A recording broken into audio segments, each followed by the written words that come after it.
è un venticello,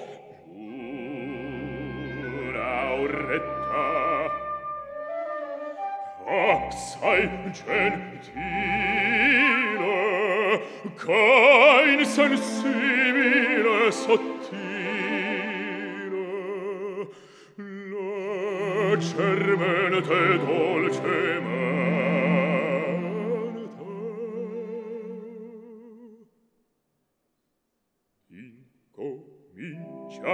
Incomincia sussurrar.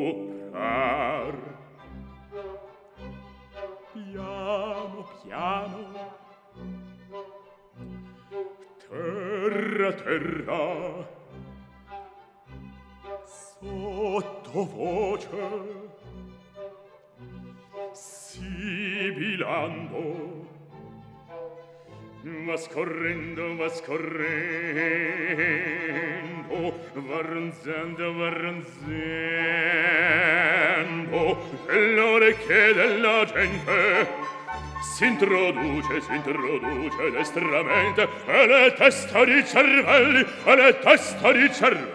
stordire, fa gonfiar.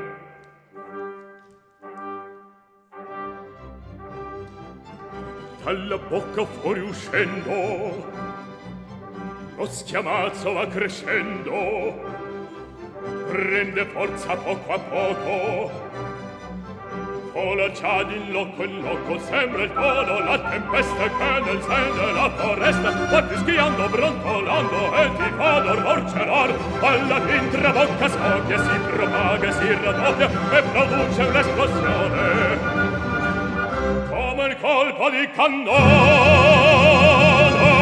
come un colpo di cannone,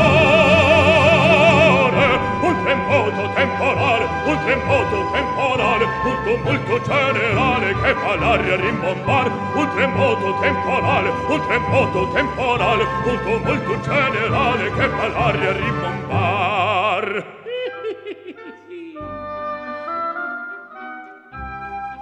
Il meschino calunniato, finito calpestato, sotto il pubblico flagello per gran sorte aggrappar. Il meschino calunniato,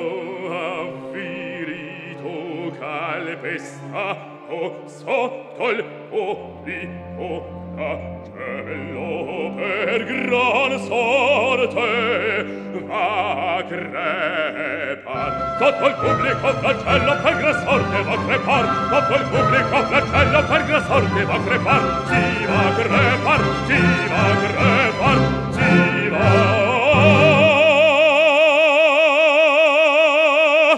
crepar.